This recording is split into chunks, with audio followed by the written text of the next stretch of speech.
Spoštovani izbrani, sam sem imel to čast, kot bo tudi kasneje slišati, da sem pravzaprav bil učenec Romana Brvarja in potem tudi 3 leta, v bistvu 2-3 leta sodelavec. Tako da smo res imela kar nekaj medsebojnih spoznavanj. No in tole, kar bom zdaj pač predstavil, ste nekateri mogoče tudi že prebrali v Rikusu, upam, da vidim, da nekateri ste. Skratka, sicer pa še kakšen spomin mogoče. Obdobje po drugi svetovni vojni do konca 20. stoletja velja za čas največjega razcveta takratnega zavoda za slepo in slabovidno mladino na Langosovi 16 v Ljubljani. Deležen je bil številnih priznanj, gostil je strokovnjake iz tujine in tudi sam pošiljal svoje učitelje na strokovne ekskurzije na podobne ustanove z veliko daljšo tradicijo v tujino. Med drugim je leta 1975 gostil prvo evropsko konferenco učiteljev slepih in slabovidnih. Zavod je v tistih letih zaposloval več slepih in slabovidnih strokovnih delavcev, tudi po 5 hkrati. Še več, v letih med 1972 in 1984 je kot ravnatelj ustanovo vodil slep vojni invalid, profesor defektologije, tiflopedagog, geograf in zgodovinar, profesor France Rožanec. Zelo pomembno je, da v šolah za slepe in slabovidne poučujejo tudi učitelji z lastno izkušnjo slepote in slabovidnosti. Marsikdaj so opora svojim kolegom, ki nimajo težav z vidom, iz lastnih izkušenj zelo dobro poznajo doživljanje učenk in učencev, katerim so svetel vzor, kaj lahko človek kljub svojemu hendikepu doseže svojo prizadevnostjo in vztrajnostjo.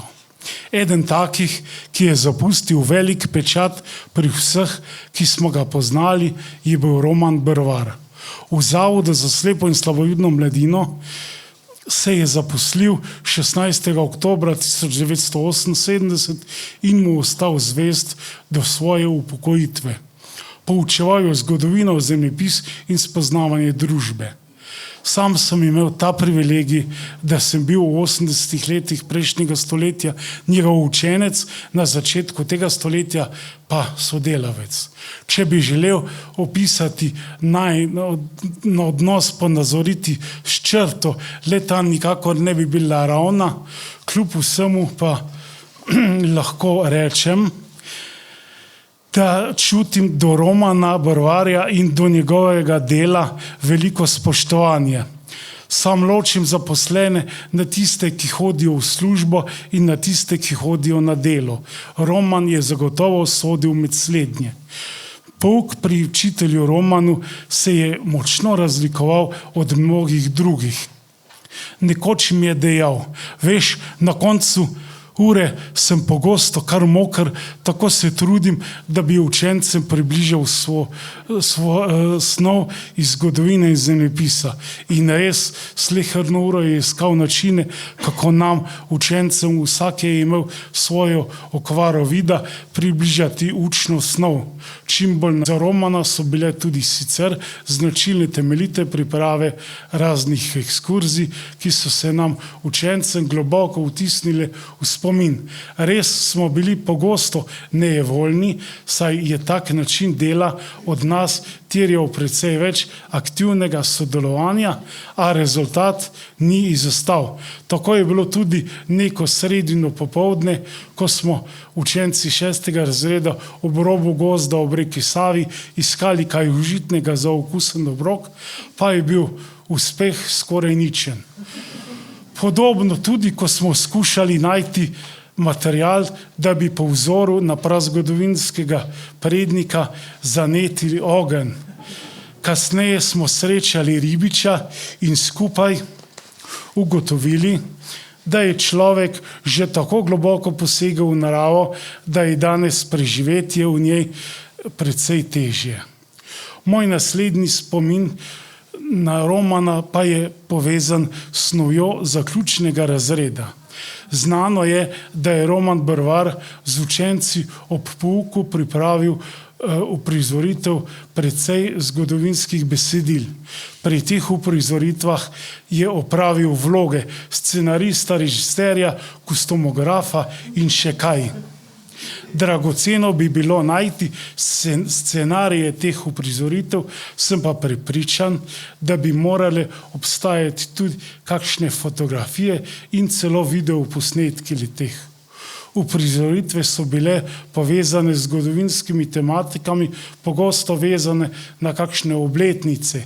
Mislim, da je bila uprizoritev, pri kateri sem sodeloval, čisto prva. Tema z današnjega vidika ni najbolj posrečena, je pa gotovo odraz časa, v katerem smo živeli. Leta 1987, ko sem sam obiskoval zaključni razred, je minevalo 50 let, odkar je bila na Čebinah ustanovljena Zveza komunistov Slovenije. Predstava, ki smo jo pripravili, je nosila naslov Noč na Čebinah. Natančne vsebine se ne spominjam, vem pa, da sem imel nosilno vlogo Edvarda Kardelja, ki je imel na sestanku tudi glavni govor. Da je bila uprizoritev še bolj atraktivna, je bila del te tudi pogostitev pri gostiteljih na Čebinah. Tako je eden od učencev prinesel domač jabolčnik, v zavodski kuhinji pa so spekli kruh, ki ga je gospodinja postregla še toplega. Tako smo združili prijetno s koristnim in na zelo dober, veččuten način poglobili šolsko snov. Pogosto smo imeli občutek, da je učitelj Roman v zavodskih prostorih cele dneve in nemalokrat je bilo res tako. Če je bil v dopoldanskem času ves predan pouku, pa je bil popoldan in zvečer z nami učenci pri krožkih kot klub OZN in deška ročna dela. Nemalokrat pa tudi ob našem prostem času. Pri deških ročnih delih smo urili ročne spretnosti in marsikaj koristnega naredili. Sam sem morda izmed vseh imel najraje krožek klub OZN. Pri tem krožku je prišla do izraza še ena Romanova velika odlika, njegova izjemna razgledanost in poznavanje problemov doma in v svetu. Krožek je po eni strani v skladu z imenom obravnaval delo Organizacije združenih narodov, po drugi strani pa tudi širšo problematiko doma in v svetu. V okviru krožka smo se povezovali s šolami iz bližnje okolice, kjer so delovali sorodni krožki. Roman se je potrudil in v goste povabil različne osebnosti številnih področij življenja in dela. S posebno ljubeznijo nam je skušal približati lepote naše Slovenije, ki jo je sam prekrižaril po dolgem in počez, ter z nami delil mnoge svoje diapozitive in nepozabne vtise. Lahko rečem, da je Roman Brvar v mojem življenju pustil močan vtis. Ko sem prišel v srednjo šolo, sem marsikdaj občutil številne primanjkljaje na določenih področjih. Se je pa kmalu pokazalo, da sem imel pred mnogimi sošolci veliko prednost pri splošni razgledanosti, pri čemer je zagotovo veliko vlogo odigral učitelj Roman in njegovo prizadevanje v času mojega šolanja. Prav tako gredo tudi njemu zasluge, da sem za svoj študij izbral ravno zgodovino in etnologijo. Ena izmed sodelavk mi je v zbornici Zavoda za slepo in slabovidno mladino, ko sva se pogovarjala o enem izmed učencev, dejala: je pa vsaj varno spravljen tukaj. Roman je bil eden tistih, ki nikoli ni tako razmišljal. Tudi iz lastne izkušnje slabovidnosti je vedel, kako pomembno je, da učencem z okvaro vida osvojijo določena znanja in v tej smeri je tudi deloval in izgoreval. In ravno zato je pri nas, njegovih učencih, pustil tako globok, neizbrisen pečat. Hvala lepa za pozornost.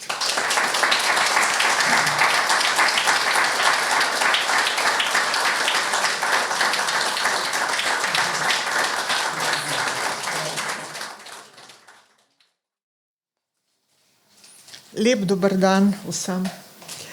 Najprej se želim zahvaliti gospodu Padežniku, gospodu Vrtačniku in gospodu Pavlinu za njihovo pobudo za pripravo in postavitev te spominske razstave v Romanovem delu. Letos mineva že 13. leto, odkar Romana žal več ni med nami.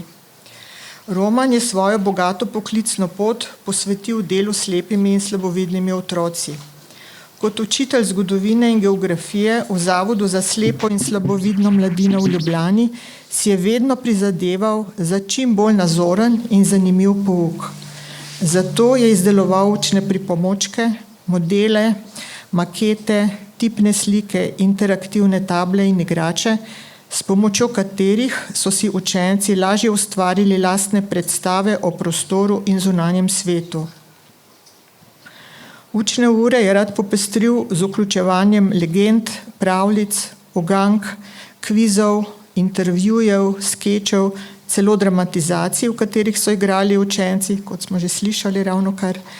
Naprimer, kako naj vam prodamo modrino neba ob 500-letnici odkritja Amerike in svobodna Karantanja, ki se je vsebinsko navezovala na ustoličevanje karantanskih knezov.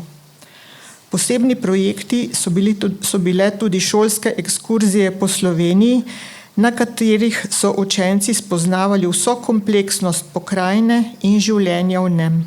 Sama se spomnim njegovih obsežnih priprav na ekskurzije na Jezersko, v Kočevje in po Notranjski. V letih poučevanja si je pridobil posebna znanja, praktične izkušnje in občutek za delo s slepimi in slabovidnimi učenci in vsa ta vedenja strnil v več priročnikih: Geografija nekoliko drugače, Kaj, kako, zakaj tako, Dotik znanja in Z igro do učenja. Vse z namenom bogastvo tega znanja posredovati naprej, predvsem učiteljem v večinski šoli, ki imajo v razredu vključenega slepega ali slabovidnega učenca. Samostojno je postavil ali je bil vključen v pripravo več razstav v takratnem Zavodu za slepo in slabovidno mladino in v nekaj muzejih. Leta 1994 je sodeloval pri razstavi Prosimo, dotikajte se predmetov v Pokrajinskem muzeju Celje. Razstava je predstavljala življenje v rimski Celeji. Leta 2008 je bila v Zemljepisnem muzeju v Ljubljani njegova razstava Geografija nekoliko drugače. Leta 2010 je pripravil vodnik po razstavi slik Pabla Picassa za slepe. Razstava je bila v Mestnem muzeju v Ljubljani. Leta 2002 je na konferenci Mednarodnega sveta za izobraževanje oseb z okvaro vida v Amsterdamu v obliki videa predstavil poučevanje geografije v razredu s slepimi in slabovidnimi učenci. V času zaposlitve v zavodu je uspešno sodeloval tudi s tedanjim Inštitutom za geodezijo in fotogrametrijo pri izdelavi tipnih kart in zemljevidov. Objavljal je članke v revijah Kras in Geografski obzornik. V letih od 2004 do 2008 je izdeloval in prilagajal didaktični material in učila za slepe in slabovidne učence. Večkrat je predaval na strokovnih srečanjih in dogodkih. Bil je tudi mentor več študentom pedagoške fakultete. Učne pripomočke, modele, makete in igrače je izdeloval v prostem času, največkrat doma na kuhinjski mizi.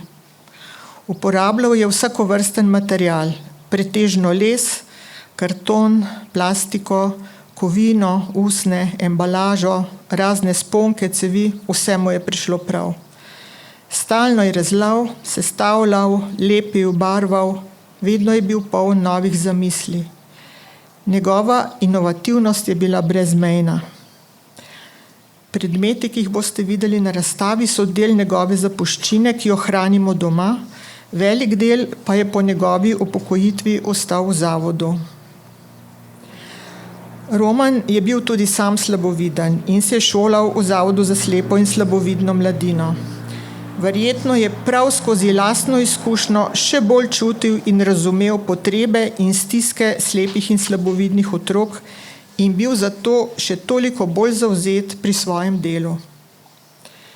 Tudi sicer je bil Roman zelo dober človek, nadvse potrpežljiv, vztrajen, delaven, spoštljiv, poln ustvarjalnega zanosa, vedno pripravljen pomagati. Predan je bil svojemu poklicu in družini. Znal je gledati srcem. Praznino za njim zapolnjuje njegov svetov vzgled in hvaležnost, da je bil del našega življenja.